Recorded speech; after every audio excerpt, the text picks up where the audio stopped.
sesi Tech Days. Di 2 video sebelumnya, rekan Koirul sudah menjelaskan mengenai SQL Server 2012 Denali, dan kali ini kita akan lanjutkan kembali. Kalau sebelumnya kita udah bicarakan mengenai high performance, sekarang dan high availability. Sekarang mungkin kita bisa bicarakan mengenai reporting kali ya? Iya betul. Jadi yang ringan-ringan. Yang ringan-ringan. Tentang reporting, business intelligence. Oke. Jadi banyak sekali improvement di bidang reporting untuk SQL Server Denali ya.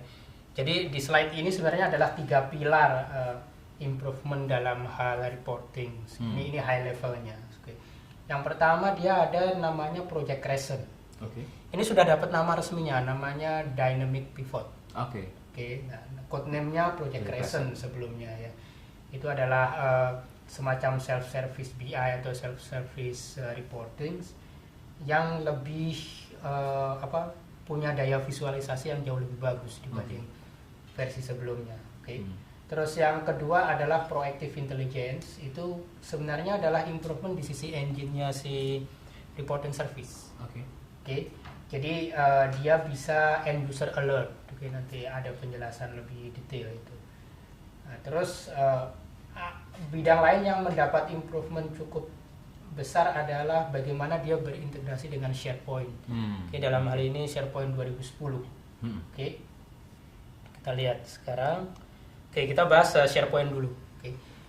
Bagi rekan-rekan yang sudah mungkin berkecimpung di dunia SharePoint, sudah familiar di SharePoint 2007 dan 2010, kita bisa mengintegrasikan reporting service ya, baik 2005 maupun 2008, sehingga reportnya bisa dirender oleh SharePoint.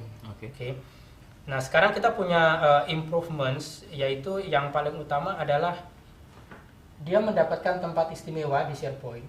Jadi database konfigurasi reporting service itu sekarang adalah SharePoint Service Database. Jadi dia betul-betul dianggap sudah jadi keluarganya SharePoint. Kalau dulu kan database-nya reporting service ini terpisah. Dia cuma di-connect pakai web service gitu aja ya. Nah, sekarang dia, kalau kita konfigurasi dia sebagai SharePoint Integrated Mode, database-nya itu masuk SharePoint Service DB. Dan itu akan kelihatan dari central admin. Berarti bisa di-manage oleh si SharePoint Administrator. Betul. Terus dia claim aware, pakai WCF endpoints kalau kita mau client-based authentication. Terus dia support cross farm access dari multiple farm. Terus dia di host oleh IIS application pools. Kalau di SQL 2008 kan dia di host oleh HTTP server built-in-nya si SQL 2008 sendiri ya. Dia tidak di host oleh IIS. Tentunya jadinya lebih mudahkan dari sisi manajemen nanti berarti. Iya, udah digabung dengan dan scalability-nya juga karena dia bisa di-manage dari IIS. Ini arsitekturnya secara lebih teknikal. Jadi misalnya ini adalah SharePoint, web front end-nya SharePoint. Yang kalau orang SharePoint admin menyebutnya biasanya WFA. Ini adalah SharePoint web application-nya. Dan ini adalah reporting service servernya. Yang mana kalau di Denali dia itu di-deploy sebagai set service application. Jadi kalau di versi sebelumnya dia itu cuma reporting service yang ditembak pakai web service oleh SharePoint. Kalau sekarang dia ini mandiri sebagai set service application within SharePoint. Berarti dari central admin juga kelihatan dia sebagai set service application. Apa kelebihannya kalau dengan perubahan seperti ini dengan set service? Kelebihannya banyak, terutama dari perspektif SharePoint administrator ya. Pertama, dia bisa memanage si reporting service ini. Kalau saya punya hak mengadmin SharePoint, saya bisa memanage reporting service saya karena dia adalah part of set service application. Kalau yang versi sebelumnya kan itu authority-nya CDBA kan, gitu. Dia nggak bisa manage reporting service. Yang kedua sebenarnya juga karena dia set service sesuai namanya share, dia bisa dipakai oleh multiple farm dan multiple web application. Jadi kalau saya punya banyak SharePoint farm, saya bisa pakai satu reporting service server. Karena dia sudah di deploy sebagai set service application. Jadi itu sebenarnya memudahkan dari sisi manajemen dan resource. Kita nggak perlu punya terlalu banyak reporting service selama hardware-nya sudah di capacity planning dengan benar, kita bisa share. Gitu, ya. Nah, kita lihat di sini dia database-nya report server DB-nya itu adalah disebutnya report server set service database. Oke, jadi dia adalah part of SharePoint family, gitu, karena udah diinstal sebagai SharePoint integrated. Berarti benar-benar terintegrasi langsung dengan SharePoint, ya. Oke, tidak sekedar ditempelkan saja. Oke.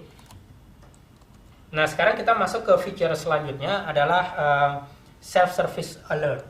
Oke, jadi apa fungsinya self-service alert ini adalah user bisa subscribe ke suatu report yang dia tertarik dan dia akan mendapat alert, dia akan mendapat notifikasi sesuai dengan kriteria yang dia spesifikasikan, dan itu self-service.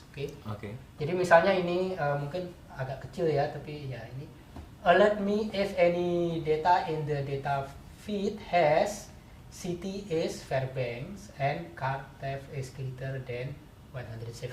Filtering ya? Iya, jadi si usernya bisa mengidentifikasi, oh saya tertarik kalau pencurian mobilnya udah di atas 170, please notify me.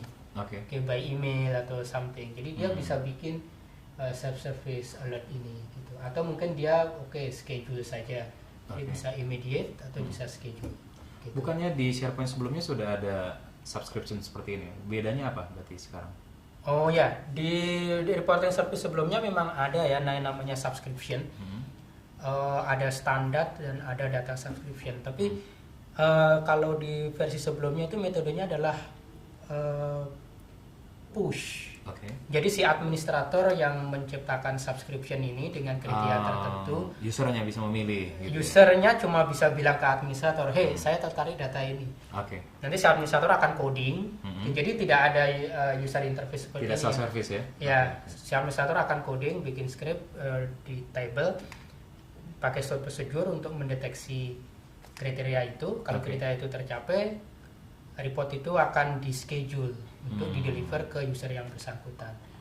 Kalau di sini user itu bisa secara mandiri subscribe ke data ini dengan menggunakan filter yang sesuai dengan bisnis kebutuhan bisnis dia di situ sebenarnya. Jadi self-service alert ini yang menarik, dia juga bisa di-manage dari SharePoint. Ya, yang screen sebelumnya tadi itu sebenarnya standarnya reporting service. Nah, kalau di sini dia bisa di-manage oleh SharePoint. Manajemennya dari mana? Dari dokumen library. Karena kalau udah di-deploy di SharePoint, si report-report ini akan terlihat sebagai dokumen. Nah, nanti di property dari dokumen library itu saya bisa manage alertnya. Saya tertarik untuk yang mana.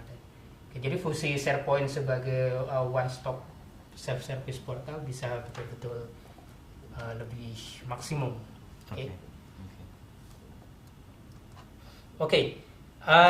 Yang terakhir dari sisi reporting adalah kelahiran ini, Dynamic Pivot atau Project Crescent.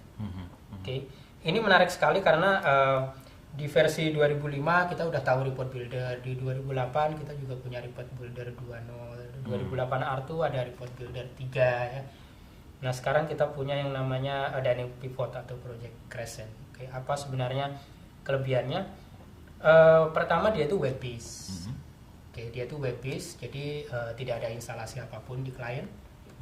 Jadi dari sisi deployment juga akan lebih mudah.